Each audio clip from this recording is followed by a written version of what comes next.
And 7 days ahead of that nationwide protest. So people are divided on it. Should there be, shouldn't there be?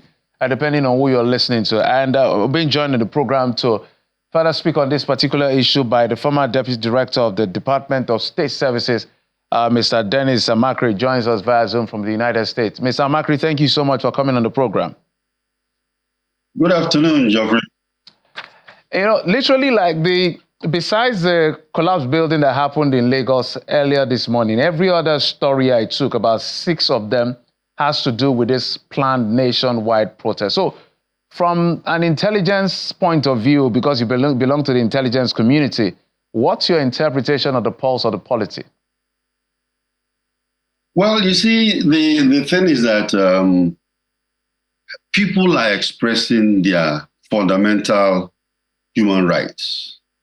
And then, of course, when you look at democracy, we say we are practicing democracy. Now, in democracy, one of the fundamental rights is the right, freedom of association, and then, of course, the freedom of speech. You know, but when we practice or exercise this freedom, there are people that are also thinking that they can overstep the freedom of other people. Because where your freedom ends is where the freedom of other people begins.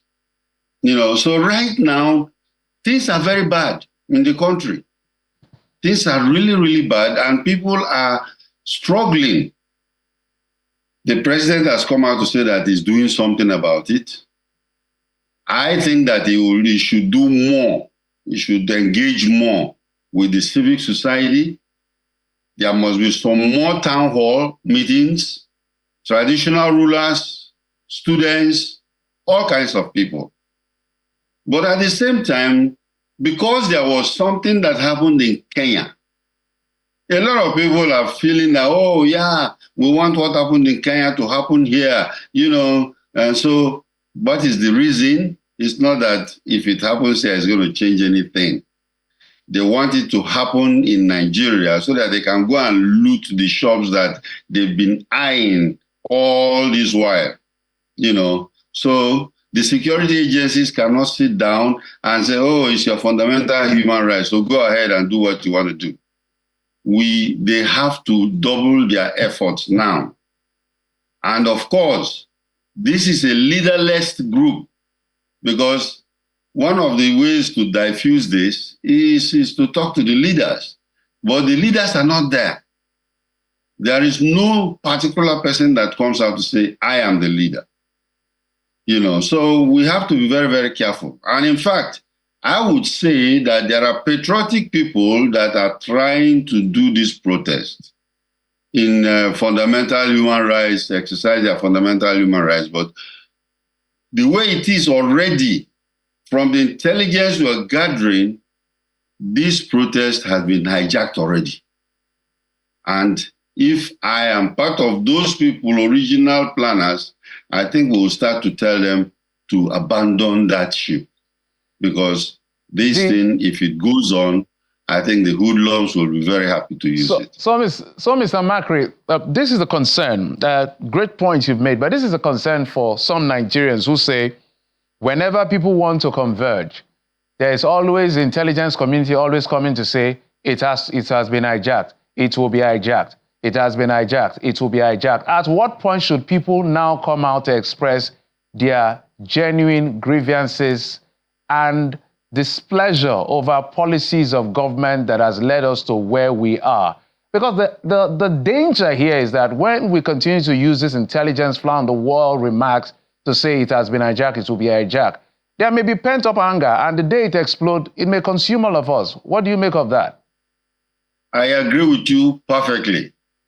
You know, the thing is that, I'll tell you something.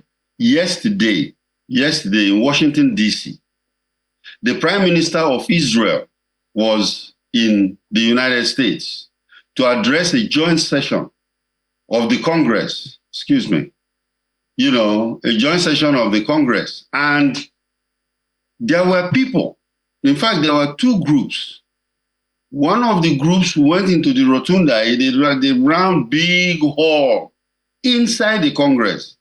They were all wearing the same uniform. They are still wearing Save Israel or something like that. They came, they sat down, they were singing and clapping. The policemen, I was watching, the policemen were standing all around the place watching them. And there was another group of people, who are anti-Netanyahu protesters outside.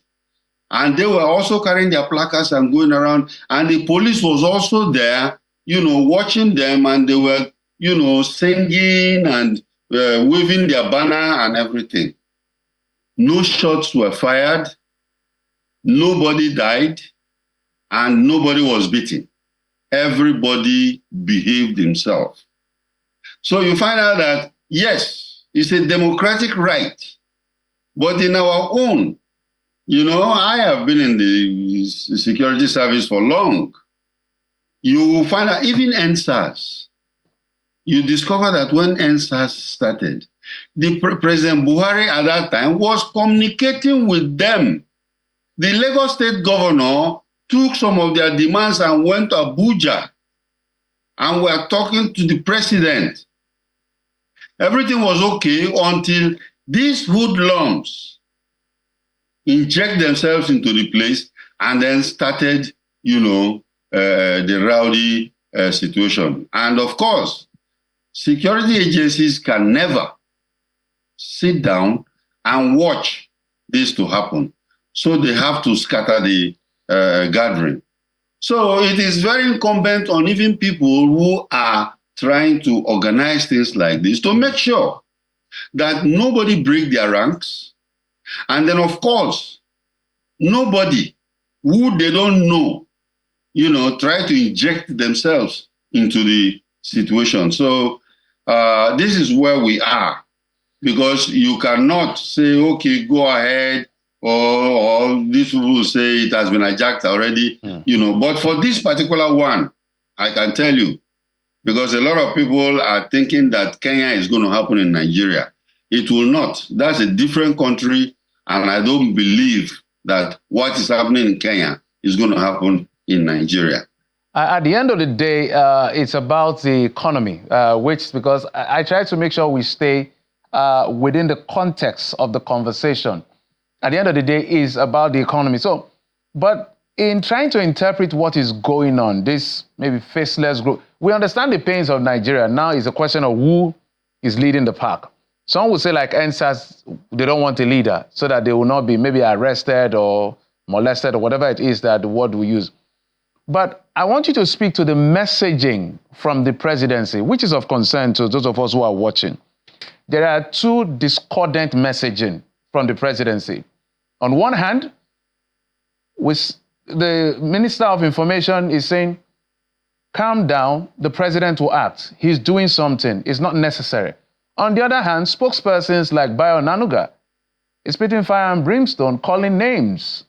Literally, last week he was trending because he mentioned some names that he says are behind the protest. So what do you make of a discordant messaging from the same institution? I think you're very, very good observation you had there. But I think that the president should stamp his foot down and correct his aides, especially Bayo Onanuga, because you see, you cannot be saying, okay, let us plug the roof that is leaking, and the president is working seriously towards that, and then other people are coming and pouring petrol into the fire and say, no, let it burn down, let it burn down. I think it was very, very insensitive. And then, of course, he should call him to order. The Minister of Information and National Orientation, I think, is doing a fantastic job. He's doing a fantastic job, especially when you compare him to previous government ministers that we know. He is doing a fantastic job. And of course, the way to diffuse situations like this is what the man is doing. Because you need to talk to different kinds of groups. You need to talk to traditional rulers. You need to talk to youth. All those sectors that are very, very important. The security agencies need to talk to people also, because you see, it is our country, it's our democracy. When we say democracy, many people believe that it's just voting. In election time, let's go vote and go home. No. It's a government of the people, by the people, for the people. So it is us. It is not their government and our government. You want to spoil our government. You want to talk there. You want to plan against our government. No, it is not like that. I think this kind of orientation has to go into the heads of a lot of people who are already in government to know that, elections are different. Governance is for everybody. Right. And governance, everybody is involved. Everybody's stake is there. So I think this should guide us. I'm happy with that advisory that's coming from the intelligence man himself. Thank you so much. Mr. Dennis Amakri is the former deputy director of the DSS, joining us as always from the United States. And let me just, have you jackpot? Because I keep talking to you from the US. Are you up? Geoffrey, we live in a global village. You talk to me all the time. So what is the jackpot business? I'm not jackpot. I know more about Nigeria. In fact, I can see more about Nigeria than being inside it. I don't have access to what you have. Thank you so much, Mr. Amakri. Thank you for coming on the program. Thank you for having me. Absolutely. Always.